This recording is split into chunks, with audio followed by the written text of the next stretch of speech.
Ya, halo, assalamualaikum warahmatullahi wabarakatuh. Salam kompak persahabatan bersama radio kesayangan Anda, Monika Surya Barito FM. Untuk rekan-rekan yang mau gabung nanti silahkan di 08 53 48 33 77 93. Ada waktu kurang lebih ada 30 menit. Di ujung telepon ada Pak Yudi, DPRD Kabupaten Barito Timur, dan ada Pak Yandi, rekan kita sudah hadir di ujung telepon. Saya ucapkan selamat malam Pak Yudi yang sedang dalam perjalanan, Pak. Halo, Pak.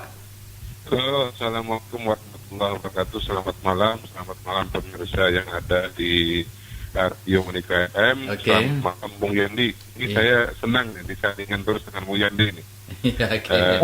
Artinya saya anggap malam Pak Haji. Cuma saya kadang saya minta maaf ya karena di dalam perjalanan mungkin nanti bisa hilang di jalan kan. Baik. Oleh karena Bung Yos yang minta ya saya okekan lah. Karena nggak apa-apa, Pak. Siap. Baik. Yang penting seninya di jalan ada suatu ikatan seni yang luar biasa. Hati-hati di jalan, Pak ya. Mungkin ada sesuatu seni. Baik. Bung Yandi, selamat malam Bung Yandi. Selamat malam. Iya, berapa hari nggak ketemu, kangen juga rupanya. Oh iya. Ada Pak Yudi, Pak, silakan disapa dulu. Selamat malam Pak Haji Yudi. Selamat malam, Pak. Senang sekali berbincang kembali dengan beliau ini. Iya. Beliau ini punya seorang pemimpin kita yang mewakili kita di DPRD yang punya karakter. Baik. Terima kasih Pak Yandi. Baik, Pak Yandi, terbatas waktunya ada 30 menit dengan Pak Yudi. Kali ini saya akan mengangkat sebuah berita ini, bahwasanya Bupati Barito Timur mengutamakan program ekonomi kerakyatan pasca COVID-19. Ini kira-kira mohon Pak Yudi nanti bisa untuk mungkin hal-hal yang perlu disampaikan untuk publik, untuk media radio kita dan untuk pendengar radio Monika FM di seluruh Barito Timur.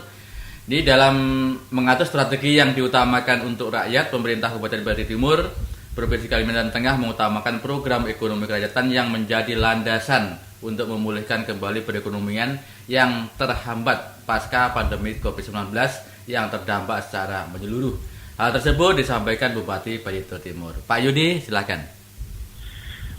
Pada prinsipnya saya sebenarnya sangat mendukung kalau ekonomi kerakyatan itu benar-benar ditopang oleh pemerintah daerah. Iya. Hanya yang menjadi masalah itu adalah benar nggak itu bukan hanya sekedar bukan pencitraan ya, hanya sekedar main isu di atas saja gitu ya. Ternyata refleksi daripada sebuah kebijakan itu kan tidak ada begitu. Nah, saya kalau berkaitan dengan mendukung ekonomi kerakyatan itu sangat suka sekali, sangat bagus sekali. Karena saat ini masyarakat sangat mengalami kesulitan sekali dalam hal masalah ekonomi kerakyatan. Misalkan harga karet kita sekarang itu ada berapa? Jadi pertumbuhan ekonomi kita saat ini itu berapa? Artinya secara skala nasional juga berapa? Apalagi dengan skala kita yang ada di kabupaten. Nah, oleh karena itu, saya sebenarnya kemarin yang berkaitan dengan webinar ya, kemarin ada diskusi masalah ekonomi kerakyatan. Saya jujur aja saya mengkritisi kemarin. Jangan hanya mainnya tuh melalui Zoom meeting lagi kemarin kan? Artinya untuk meningkatkan. Cuma artinya niatan itu sudah bagus sih, Cuma maksud saya tidak hanya modal niatan, tapi refleksi dari kebijakannya itu bagaimana. Artinya mereka benar-benar itu bukan hanya teoritis, tapi praktisnya itu bagaimana. Artinya didukung poin-poin yang memang ke depannya itu memang merancang menaikkan ekonomi masyarakat ini gitu kan. Misalnya contoh menyentuh hal yang kecil misalkan ya. Kalau misalnya kita ada Prusda yang berkaitan dengan menampung misalnya karet masyarakat misalkan kan, itu kan bagian daripada bentuk kebijakan pemerintah daerah yang menunjang untuk pertumbuhan ekonomi ke bawah gitu kan. Yang kedua misalnya kebijakan di bidang pertanian misalnya, nanti ada pasca panen itu menampung padi masyarakat misalnya, atau misalnya kan saat ini kan masalah ayam petelur misalnya. Ayam petelur itu kan bagian daripada kebijakan yang mendorong adanya ekonomi kerakyatan yang lebih bagus. Hanya yang faktanya adalah ketika saya berkunjung ke lapangan, kami di VR itu melihat bahwa yang kita sayangkan daerah-daerah itu kan berbeda tuh, berbeda bahwa keunggulan daerah berbeda. Tapi oke lah, karena kebijakan itu dianggap merata. Hanya yang saya temukan ketika itu di bawah, yang jadi masalah adalah pendampingannya juga tidak ada. Misalnya anggaran tak diplot bisa segitu. Tapi yang nanti ketika anggaran itu habis untuk membeli pakan itu siapa yang memikirkan? Jadi kalau menurut saya ketika mengatur sebuah kebijakan harusnya benar-benar dipikirkan, ada semacam planning yang jelas. Nah, saya melihat ini planningnya ini kurang begitu jelas. Hanya bahasanya mungkin saya agak sedikit tajam begitu ya. Main di publik bahwa kita itu pro ke masyarakat. Dan refleksinya realnya itu yang saya melihat masih belum gitu kan. Nah, saya mendorong, kami DPR mendorong supaya pemerintah memang memperhatikan kebijakan-kebijakan menunjang ekonomi kerakyatan. Dengan begitu perputaran roda ekonomi kita berjalan. Dan itu yang sangat kita harapkan. Saya kira Bung Yandi akan menambahi apa yang saya sampaikan. Terima kasih. Oke, baik. Poinnya sudah dapat, Bung Yandi. Bisa ditambah, Bung Yandi, silakan. Ya, benar apa yang dikatakan Pak Haji. Penunjangnya apa? Gitu kan? Penunjang untuk melaksanakan ekonomi kerakyatan. Saya pikir begini, ini ada kesalahan persepsi di dalam kepala pemimpin kita ini tentang ekonomi kerakyatan. Ini jelas, ini kayaknya ada kesalahan persepsi ini. Saya akan buka ya. Untuk memahami ekonomi kerakyatan saya tidak perlu mengambil S3. Saya tidak perlu mengambil doktor. Tapi mari kita luruskan sama-sama. Hanya untuk ekonomi kerakyatan. Tapi apa yang dikatakan Pak Haji Yudi tadi itu benar sekali. Penunjangnya apa? Gitu kan? Penunjangnya apa? Ekonomi kerakyatan ini adalah ekonomi yang dibangun, ekonomi yang dinamakan dengan ekonomi Pancasila. Gitu kan? Iya. Sebuah sistem yang dinamakan ekonomi kerakyatan. Yang dipelopori oleh Bung Hatta. Itu sejak tahun 1933, itu sejarahnya. Konteks ekonomi kerakyatan adalah berkaitan dengan satu, ya kan? Pekerjaan rakyat sehari-hari untuk memenuhi kebutuhan dasarnya itu apa? Itu konteksnya. Yang kedua, menurut konvensi ILO tahun 1999 terkait dengan persoalan-persoalan pasar tradisional agar dikembangkan ekonomi kerakyatan di situ, gitu kan? Kita tidak bisa bicara ekonomi kerakyatan, kita bicara mall, gitu kan? Kita bicara swalayan itu tidak bisa begitu. Ini adalah barometer. Penunjangnya apa? Penunjangnya satu, ya kan? Jangan keluar dari konstitusi kita, koperasi. Itu apa yang dikatakan Pak Yudi tadi, gitu kan? Kemudian UMKM. Ini penunjangnya. Yang ketiga adalah ekonomi kerakyatan ini tidak harus program-program yang seperti yang webinar kemarin. Ini program pertanian, ini yang kita mau tanam, ini yang kita mau ini, gitu. Kemudian perikanan ini, bukan itu, bukan. Bedakan pengembangan program untuk kesejahteraan masyarakat dengan pengembangan ekonomi kerakyatan. Gitu. Nah, apa yang dikatakan oleh Pak Yudi itu benar. Apa yang menjadi kebutuhan pekerjaan sehari-hari masyarakat, makanya saya bilang, fondasinya adalah pasal 33, ya kan? Undang-Undang Dasar 1945. Jangan lepas dari konstitusi kita untuk mengembangkan ekonomi kerakyatan. Yang disasar adalah pasal 27, kehidupan yang layak, pekerjaan yang layak. Itu yang disasar. Ini yang dikembangkan, ini yang digagas, ide ini yang disampaikan oleh Bung Hatta. Jangan dilencengkan. Bedakan ekonomi kerakyatan dengan program-program pembangunan untuk kesejahteraan. Ada perbedaan di antara keduanya. Ini yang saya bilang pemimpin kita sepertinya agak salah kaprah di sini. Contoh misalnya kan, bagaimana meningkatkan daya beli masyarakat, meningkatkan produktivitas pertanian seperti karet yang utama di Barito Timur. Saat ini petani hanya mengandalkan tangkulak. Tangkulak loh, Bung Jos. Iya.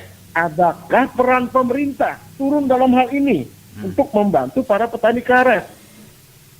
Misal melalui koperasi yang dibentuk untuk itu, ya kan? Iya. Atau melalui Prusda kata Pak Yudi tadi. Nah, itu kita bicara dalam konteks yang jelas, gitu loh. Nah, ini yang harus ini. Bukan program-program kita mau tanam ini, kembangkan ini, terus mau adakan ini. Bukan itu ekonomi kerakyatan. Oke. Ekonomi kerakyatan itu adalah bagaimana orang yang sudah berusaha sebagai mata pencahariannya sehari-hari, yang tidak layak bisa menjadi layak. Nah, tidak hanya bicara program-program itu, tapi juga sektor real. Sektor real seperti kita bicara pedagang kecil, ya kan? Oke. Kalau di Jakarta ada pedagang kaki lima, ya kan? Bagaimana membantu mereka? Apa perannya? Tumbuhlah koperasi-koperasi di situ untuk memberdayakan bagaimana mereka bisa terangkat, bisa berkembang, begitu kan? Oke. Dari orang yang asongan, pakai pikulan, bisa ada tempat, gitu kan? Dari orang yang berjajar di pinggir jalan bisa ada tempat. Inilah yang dibina oleh melalui koperasi-koperasi gitu. Itu pondasinya, penunjangnya. Pasal 33 jangan lupakan. Gitu loh, ya kan? Oke. Baik. Nah, ekonomi kerakyatan yang saya maksud di sini adalah ekonomi berbasis rakyat, mata pencaharian rakyat. Bedakan dengan program pengembangan pembangunan untuk kesejahteraan. Ini yang kadang salah kaprah. Buka kembali sejarah deh kalau saya salah. Ya, Oke. Bung Jos. Oke. Tapi saya minta pendapat Bang Yudi. Gimana Bang Oke, Yudi? baik. Kalau masalah ekonomi kerakyatan. Oke.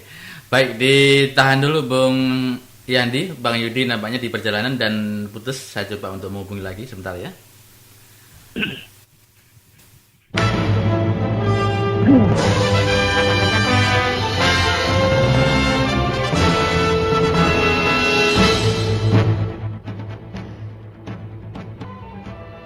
Rekam pesan Anda dengan cara hubungi ke bintang nomor tujuan karena rekam pesan Anda dengan cara hubungi ke bintang. Rekam pesan Anda dengan cara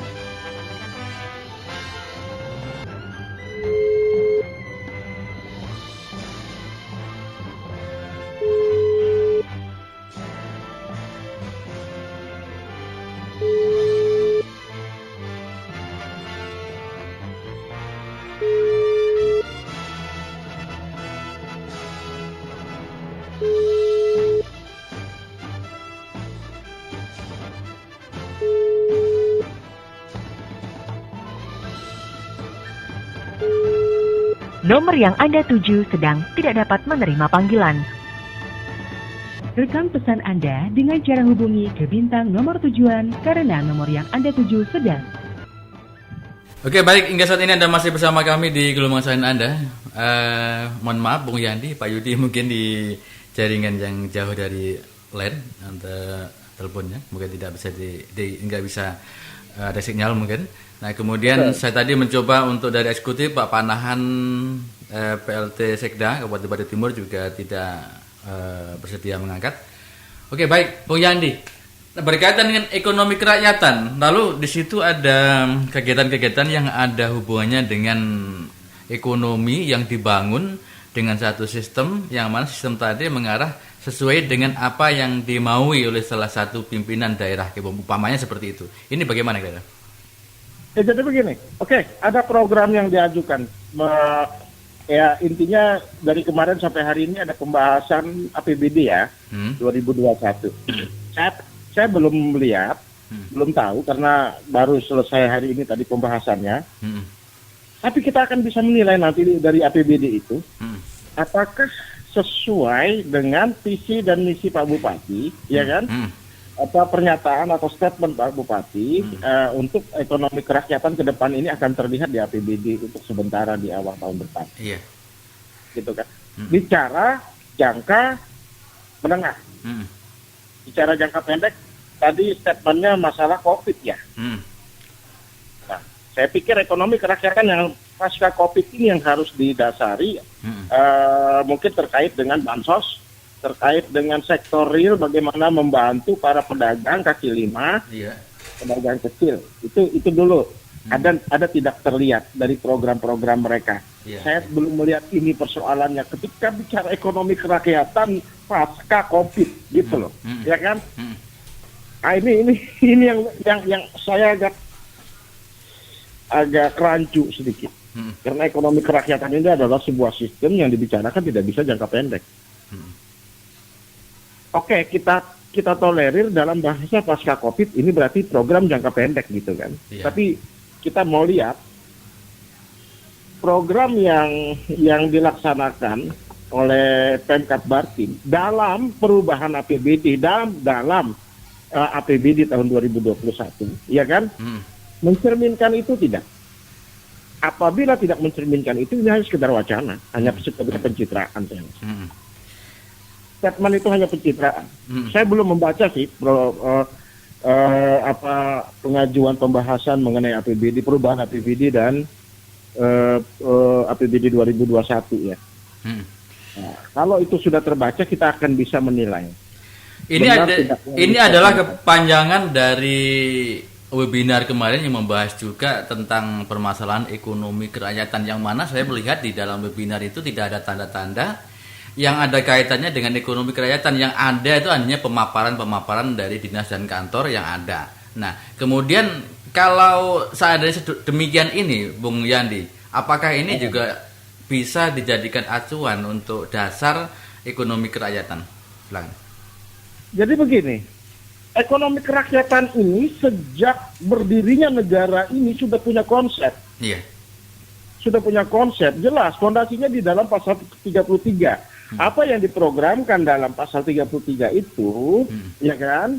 Dan yang disasar adalah pasal 27 gitu kan. Makanya ada beberapa ayat di dalam pasal 33 itu yang termasuk konsep ekonomi kerakyatan yang dipelopori oleh Bung Hatta itu, dan gagasannya ini itu udah berulang kali saya bilang. Bedakan antara ekonomi kerakyatan dengan program-program pembangunan yang untuk mensejahterakan, meningkatkan kesejahteraan masyarakat yang dilakukan oleh pemerintah. Gitu kan. Program-program yang kerakyatan ini yang dimaksud oleh pendiri negara ini, ya kan, adalah program bagaimana mata pencaharian masyarakat yang tiap hari menjadi modal dia untuk makan, gitu kan? Nah, itu bisa ditingkatkan dari tidak layak sesuai dengan pasal 27 Undang-Undang Dasar 45 menjadi layak. Itu fondasinya. Nah, apa saja untuk mendukung fondasi menjalankan ekonomi kerakyatan ini, gitu kan? Itu ada ukuran-ukurannya. Peran pemerintah atau peran daerah dalam hal ini kan? Ya, satu misalnya mengembangkan koperasi, mengembangkan BUMN atau BUMD kalau bagi daerah ya. Iya. Nah, kemudian memastikan pemanfaatan bumi, air dan segala kekayaan yang terkandung di dalamnya ini sebesar-besar untuk kemakmuran rakyat, gitu kan? Iya. Memenuhi hak setiap warga negara untuk memperoleh pekerjaan dan penghidupan yang layak. Nah, ini tolak ukurnya saya bilang, gitu kan? Iya. Untuk menjalankan ekonomi kerakyatan. Nah, ini yang harus di satu pemikiran dulu kita, satu pemikiran. Semua untuk meningkatkan kesejahteraan masyarakat, baik ekonomi kerakyatan maupun pengembangan ekonomi, gitu kan. Untuk negara ini dari kesejahteraan masyarakat, tapi bedakan, gitu kan. Jangan salah sasaran nih, jangan salah. Artinya program ini memang untuk ekonomi kerakyatan ini untuk meningkatkan warga negara yang tidak layak menjadi layak. Itu intinya, kasarnya begitu, ekstrimnya begitu. Nah, ini juga harus ditunjang untuk menjalankan ekonomi kerakyatan ini, ya kan? Bagaimana peran daerah, pemerintah, peran negara, gitu loh, ya kan? Yaitu salah satu tadi adalah melalui kooperasi-kooperasi, melalui perusda-perusda, kata Pak Haji Yudi tadi, melalui UKM-UKM, gitu kan? Nah, pengembangan itu adalah untuk menunjang ekonomi kerakyatan. Ini yang sebenarnya mau kita lihat. Sekarang ini bagaimana gerak kooperasi di Bartim, bagaimana gerak perusda di Bartim, bagaimana gerak UMKM di Bartim, gitu loh. Iya, oke, baik. Harus ada real statistiknya, gitu kan? Oke, baik. Bung Yandi ditahan dulu, saya akan baca SMS yang masuk, Bung Yandi. Oke, selamat malam Bung Jos, selamat malam. Dari Bung Rio, saya di Ambah mengucapkan selamat malam untuk Pak Yudi dan Bung Yandi katanya. Oh iya, di line telepon nanti saya juga terima SMS atau telepon ya, ada waktu sedikit nanti silakan yang mau telepon, yang mau SMS juga boleh, masih ada tambahan. Ini Bung Yandi, berkaitan dengan ekonomi kerakyatan, kami masyarakat kecil ini sangat keberatan dengan harga bahan pokok di Barito Timur. Baik itu bahan pokok makan ataupun bahan pokok yang lainnya, yang mana harganya tidak terkontrol karena dilihat dari Dinas Perdagangan sama sekali tidak ada kontrol dalam dunia. Maksudnya adalah di harga, masalah harga. Ini contoh saja harga bensin atau harga minyak ini berlainan dengan daerah lain. Di Kalimantan Selatan sekian dan di Barito Timur lebih tinggi daripada Kalimantan Selatan. Ini bagaimana, Bung? Oke. Benar sekali. Makanya ini dalam konsep ekonomi kerakyatan ya, termasuk harga bahan pangan, ya kan? Pengontrolan harga dilakukan oleh Dinas Perindustrian dan Perdagangan, ya kan? Ya. Nah, itu satu, ya kan? Tapi itu hanya sebatas kontrol kan? Iya. Hanya sebatas untuk bagaimana bisa mengatasi harga-harga, kestabilan harga-harga di daerah, ya kan? Tapi dalam rangka untuk bagaimana menstabilkan ini, ya kan? Ada kelemahan Bartim nih, ya kan? Ada kelemahannya. Yaitu tadi, pertama, adakah lembaga penunjang untuk melakukan kestabilan yang diinginkan? Contoh, misalnya kan, oke, itu tadi bidang perdagangan, nanti sedikit kita kupas. Karet saja misalnya, ya kan? Karet selama ini kan dikuasai Tangkulak, Pak. Iya. Bung Jos. Tangkulak yang kuasain loh ini. Tangkulak loh yang bermain harga, ya kan? Okay. Nah, artinya adakah peran daerah dalam hal ini untuk membangkitkan ekonomi kerakyatan ini melalui koperasi atau melalui perusahaan atau melalui UMKM gitu. Itu yang benar, Pak. Itu satu ya. Ini yang benar gitu kan. Nah, saya mau lihat program yang sesuai statement kata beliau ada tidak gitu. Ya kan? Oke, baik. Yang kedua, masalah minyak tadi ya. Masalah minyak ya. Ya, masalah bensin, harga bensin. Bensin, oke. Saya berapa kali isi bensin di Ampah, di Tamiang, agak ke Pasar Panas, 3 unit SPBU ini saya tidak temukan bensin. Padahal semua daerah harusnya memiliki hak yang sama mendapatkan subsidi. Iya. Mendapatkan subsidi dari pemerintah. Yang aneh saya bilang, mana bensin? Gitu kan? Iya. Nah, daerah lain ada loh. Ini siapa sih pemilik SPBU yang ada di sini? Kenapa bensin tidak ada? Saya ingin tanya. Iya kan? Iya. Dan sudah berapa lama bensin hilang dari Tamiang? Artinya begini.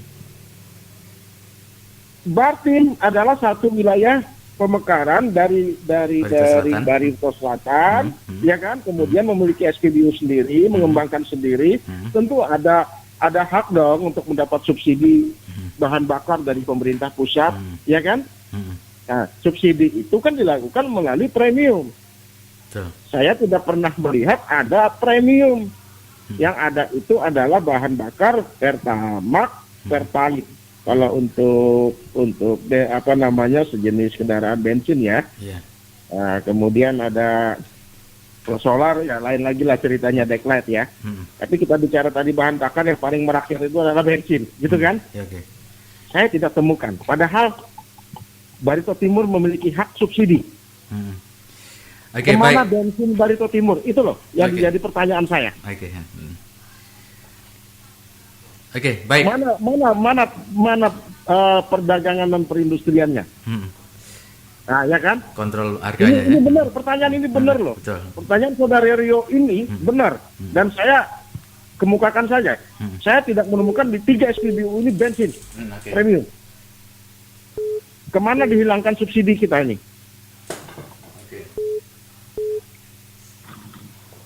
Oke, baik. Gitu loh, Bung. Oke, baik. Sebentar. Bung Yadi ditahan. Ada Pak Yudi masih masuk. Pak Yudi, mohon maaf tadi terputus di jalan. Iya. Oke, Pak Yudi, mungkin ada terputus tadi dan ada terjeda. Ini tadi sudah disampaikan oleh Bung Yandi berkaitan dengan ekonomi kerakyatan mengacu ke undang-undang yang ada. Dan di sini tadi ada pertanyaan dari Bung Rio di Ampah yang mempertanyakan tentang tidak fungsinya perdagangan karena harga barang bahan pokok di Barito Timur dan ataupun harga minyak bensin itu pun sangat berlainan dengan Kalimantan Selatan begitu. Jadi ini tanggapannya seperti apa? Ya, atau mungkin nanti tanggapan dari tadi mungkin bisa disimpulkan lagi. Silakan Pak Yudi. Saya mohon maaf karena memang putus di sinyal gitu Jalan. Ya. Jadi saya mohon maaf Bung Yandi tidak mendengar sama sekali yang disampaikan. Cuma saya berkaitan dengan pertanyaan Bung Yos adalah yang memang saya melihat bagaimana bisa perdagangan itu bisa jalan kan dengan kondisi ekonomi yang saat ini kan. Karena pertama memang ekonomi yang sifatnya kan nasional lah ibaratnya kan. Itu jelas sangat berpengaruh. Tapi daerah juga cukup juga harusnya pemerintah daerah ada membangun strategi baru dengan kondisi ekonomi makro kita ya yang berkaitan dengan nasional. Kan pemerintah daerah kan kucuran dana untuk di daerah itu kan ada, saya lupa berapa jumlah triliun kemarin kan.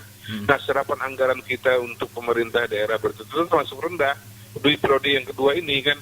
Nah, oleh karena itu Presiden kemarin mendorong kepada pemerintah daerah supaya yang berkaitan dengan menyentuh ekonomi ke bawah itu, ke masyarakat itu bisa berputar begitu, bisa berputar.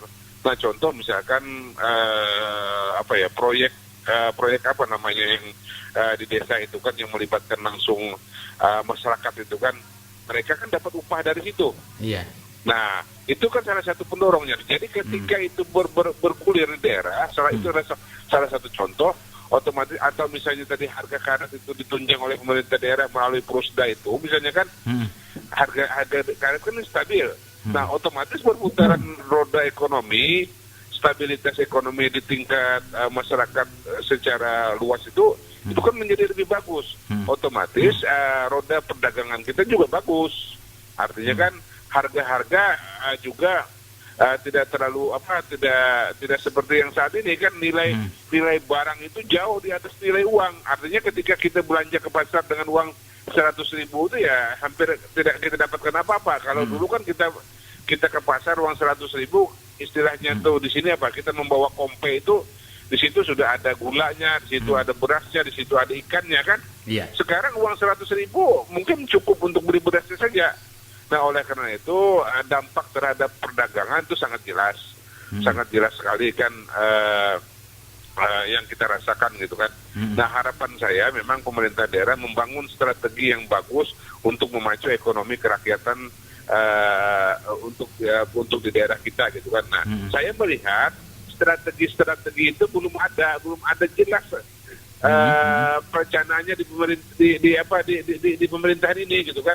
Nah, jadi harapan saya memang pemimpin daerah kita itu mempunyai inovasi dan strategi yang bagus lah dalam konteks ini. Nah, terutama dalam periode ini, misalkan kita mendorong itu kan ada 3 aspek, kemarin kan kesehatan, ekonomi, dan sosial.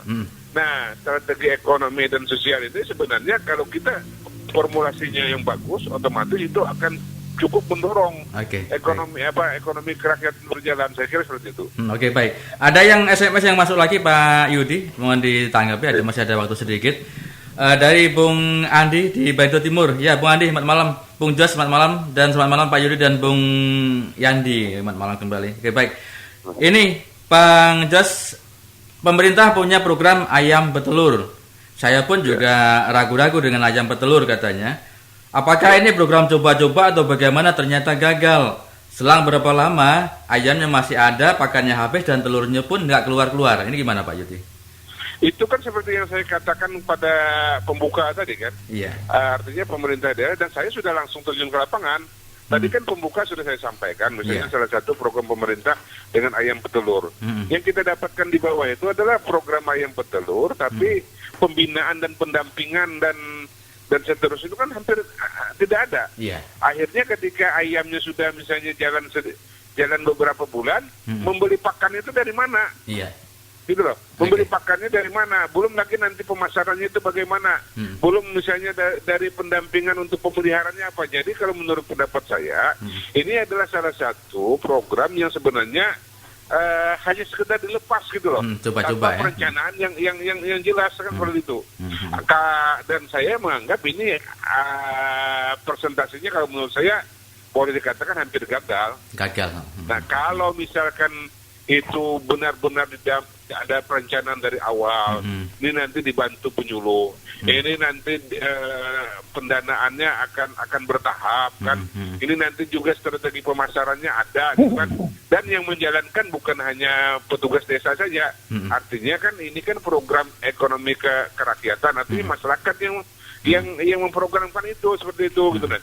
Karena memang kita akui kebutuhan daging kita terhadap itu memang cukup tinggi konsumsinya.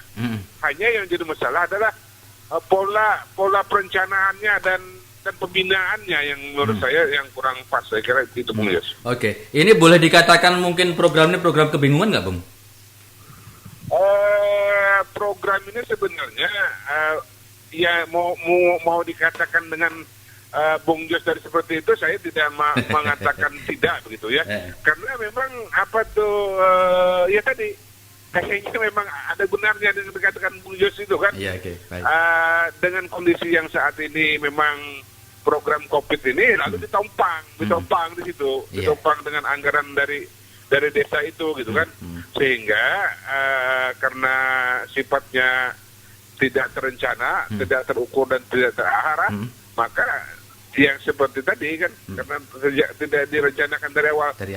Kenapa saya katakan tidak direncanakan dari awal?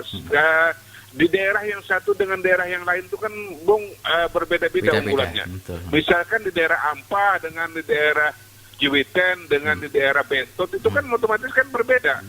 Unggulan nggak mungkin lah satu daerah itu disamakan semua, misalnya kan ayam betulur kan enggak, misalnya nanti di Ampah itu kebetulan kan unggulannya kan petani, di Pembulung itu mestinya melihara kambing atau sapi, misalnya di daerah lain kan ada lagi, misalnya kan program lain. Nah, jadi hal seperti itu harusnya diperhatikan. Ya, saya kira itu. Oke, baik, ditahan sejenak Bung Pak Yudi. Bung Yandi, sebelum closing statement dan ini ada waktu 5 menit, cukup silakan. Silakan. Yang closing seperti biasa nanti Pak Haji Yudi ya. Oke, silakan. Sedikit ilustrasi, saya tekankan kembali, ya kan, untuk Pak Haji, bahwa program ekonomi kerakyatan yang dijalankan di Bantul ini saya pikir adalah program yang salah kaprah. Kenapa saya bilang salah kaprah? Pemerintah harus bisa membedakan mana program ekonomi kerakyatan, mana program ekonomi pembangunan yang dilakukan secara rutin, yang termasuk Permendagri, himbauan gitu kan. Nah, itu untuk peningkatan kesejahteraan. Dua-duanya untuk peningkatan kesejahteraan. Sasarannya beda. Sasaran ekonomi kerakyatan itu adalah sasarannya pasal 27 Undang-Undang Dasar 45, di mana bagaimana cara meningkatkan orang yang tidak layak menjadi layak dari mata pencaharian mereka, dari kebutuhan mereka sehari-hari, dari pekerjaan mereka yang sehari-hari untuk makan gitu. Nah, disitulah dikembangkan ekonomi kerakyatan. Kemudian fondasi dari ekonomi kerakyatan atau penunjang dari ekonomi kerakyatan itu apa yang dikatakan oleh Pak Yudi tadi? Ada bagaimana? Apakah sudah dikembangkan koperasi, ya kan? Rusda, UMKM, begitu kan? Kenapa? Misal 80% kehidupan petani Bartim adalah karet. Kenapa tidak konsen dari dulu, dari awal sesuai visi misinya mengembangkan koperasi untuk bisa mensejahterakan petani karet melalui koperasi, melalui Prusda, melalui UMKM. Ini yang dikembangkan gitu loh. Ini yang dimaksud dengan ekonomi kerakyatan. Bukan program-program ini mau tanam ini mau bibit ini, ikan ini. Bukan itu, bukan. Ini salah kaprah saya pikir ini. Ya kan? Sampai ada yang ketumpah segala macam, waduh salah kaprah ini sudah ini. saya pikir saya salah kaprah. Bedakan antara pengembangan pembangunan dengan program ekonomi kerakyatan. Ekonomi kerakyatan ini yang digagas oleh Bung Hatta, dikuatkan dalam konvensi ILO tahun 1999. Gitu loh. Kan ada kaitannya dengan mata pencaharian rakyat dan pasar tradisional. Mantap. Nah, itu yang harus dibedakan. Makanya saya pikir ekonomi kerakyatan ini aja sebagai pencitraan atau wacana aja, tanpa didukung dengan penunjangnya tidak bakalan, hanya pencitraan saya pikir. Itu mungkin coba-coba nggak Bang? Itu satu ya, nanti closing statementnya beliau nanti, ya kan? Yang kedua, sektor real, pasca COVID, ekonomi kerakyatan, sudahlah saya pengen lihat nih, ada pedagang kecil nih, kaki lima nih ya, bagaimana nih untuk pasca pandemi ini katanya pasca COVID, karena untuk program kerakyatan itu tidak ada istilah pasca COVID sebenarnya, karena dia jangka panjang. Oke, kita terima statement beliau, pengembangan ekonomi kerakyatan pasca COVID. Oke, sektor realnya aja. Yang paling kena nih sektor real sekarang ini yang paling mendesak ya. Bagaimana nasib pedagang kaki lima, bagaimana nasib buruh yang di PHK, gitu kan? Bagaimana nasib yang tidak punya pekerjaan, sektor real ini. Bagaimana ini? Ini, saya nanti akan lihat di APBD-nya nih. Sama perubahan APBD-nya, mencerminkan program kerakyatan atau tidak, gitu kan? Apabila saya nilai itu nanti kita bicara APBD itu tidak mencerminkan, maka itu saya bilang pencitraan. Saya bilang hal wacana. Ya. Yang ketiga, ya. Salah satu yang paling berpengaruh adalah bahan bakar. Bahan bakar, selain yang perdagangan sudah diungkapkan Pak Haji Yudi, saya tidak ungkapkan lagi masalah perdagangan, tadi sudah diungkapkan beliau. Satu yang utama pengaruh kehidupan masyarakat adalah bahan bakar. Ini ekonomi kerakyatan ini mana nih? Mana bahan bakar subsidi kita? Saya isi saya isi bensin di Pasar Panas, tidak ada bensin. Tidak pernah ada katanya di sini bensin. Kemudian di Langkang tidak pernah ada bensin. Di Ampas saya coba tidak ada juga. Mati Belanda. Saya bilang, mana bensin yang disubsidi melalui bahan bakar oleh pemerintah pusat? Kemana ini? Benar. Iya kan? Iya. Ini juga berpengaruh loh. Apa yang dipertanyakan oleh kawan kita Rio tadi ini harus dijawab oleh pemerintah daerah dan Pak Haji Yudi, mohon hormat ini ditanyakan kepada pemilik SPBU ya. Saya tidak tahu di 3 SPBU ini siapa pemiliknya. Tapi mohon ditanyakan kemana bahan bakar subsidi kita hilang. Bensin ya. Benar. Nah itu 4 sudah. 4 sudah yang saya kemukakan ya Pak Bung Jos ya. Iya. Yang terakhir nih. Ini sangat penting sekali. Ya kan?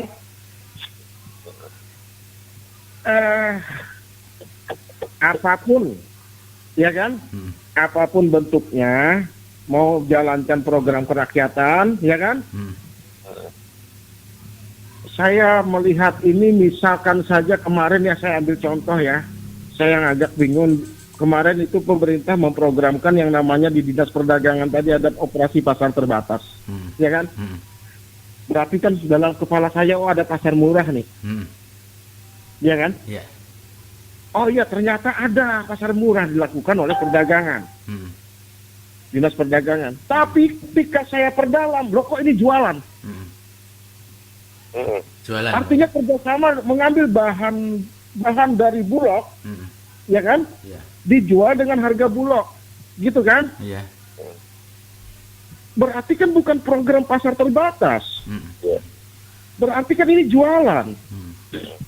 Kemana duit yang diprogramkan sebesar rencananya 732 juta, realisasinya ada tidak? Benar. Gitu kan? Jangan sampai ini program jualan, duit ini tidak ada juga loh ya. Ini harus dilaksanakan, atau program ini sudah tidak dilaksanakan tapi duitnya tetap harus jelas dong. Iya kan? Karena itu sudah dilaporkan dalam laporan penggunaan APBD tahun anggaran 2020 untuk penanganan pandemi COVID-19. Saya terima data ini yang sudah dilaporkan ke DPRD, gitu kan? Kalau tidak percaya tanya Pak Haji Yudi tuh. Ada di laporan penggunaan APBD tahun anggaran 2020 program pasar terbatas, dananya kurang lebih 732, sekian juta, gitu kan? Dan ada lagi yang masuk dalam 9,6 M ya kan? Program perdagangan untuk insentif gitu kan? Ya. Yang perdagangan melakukan operasional gitu kan? Nah, ini masuk mana nanti? Saya juga akan teliti lebih jauh lagi semuanya ini. Saya akan perdalam, teliti gitu kan? Ada banyak hal yang harus dipertanyakan oleh pihak DPRD ke eksekutif. Secara rinci ini realisasinya bagaimana, apa yang sudah diprogramkan ini, karena sudah ditandatangani, sudah dilaporkan. Oke, baik. Itu yang mungkin jalan per menit 1 menit lagi nih. Dari kesimpulan tadi, dari apa yang saya paparkan tadi, ya kan?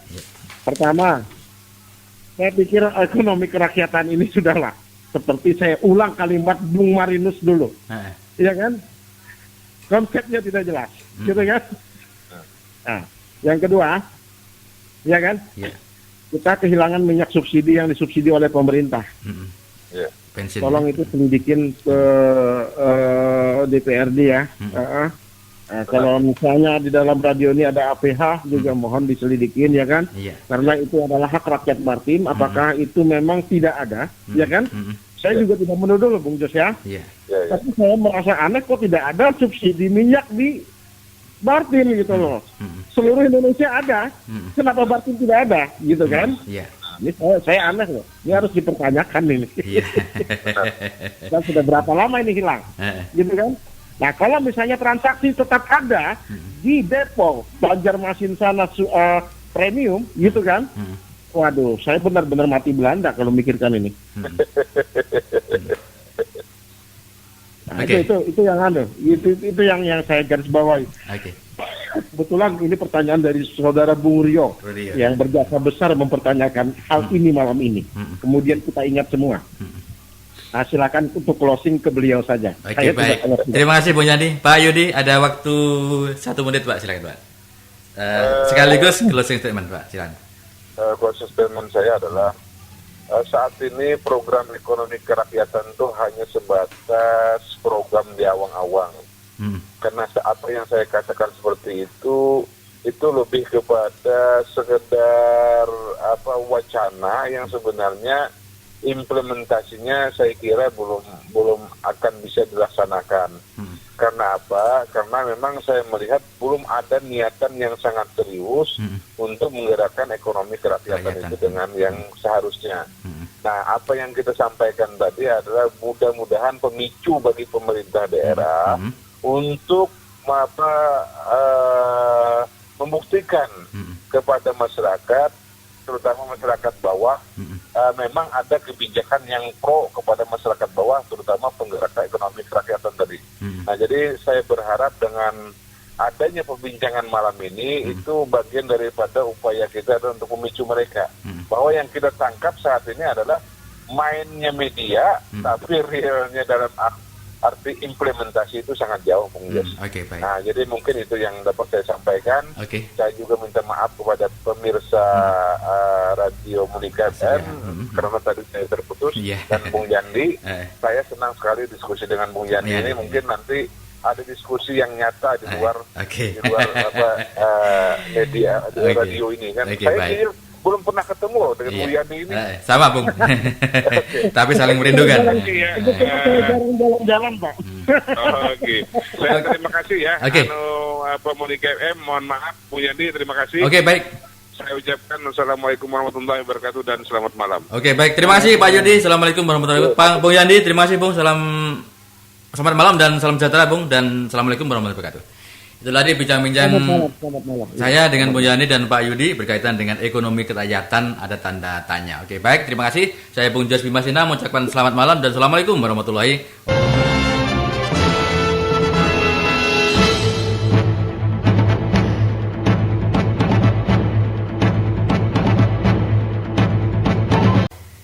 Ya, halo, assalamualaikum warahmatullahi wabarakatuh. Salam kompak persahabatan bersama radio kesayangan Anda, Monika Surya Barito FM. Untuk rekan-rekan yang mau gabung nanti silahkan di 08 53 48 33 77 93. Ada waktu kurang lebih ada 30 menit. Di ujung telepon ada Pak Yudi, DPRD Kabupaten Barito Timur, dan ada Pak Yandi, rekan kita sudah hadir di ujung telepon. Saya ucapkan selamat malam Pak Yudi yang sedang dalam perjalanan Pak. Halo Pak. Assalamualaikum.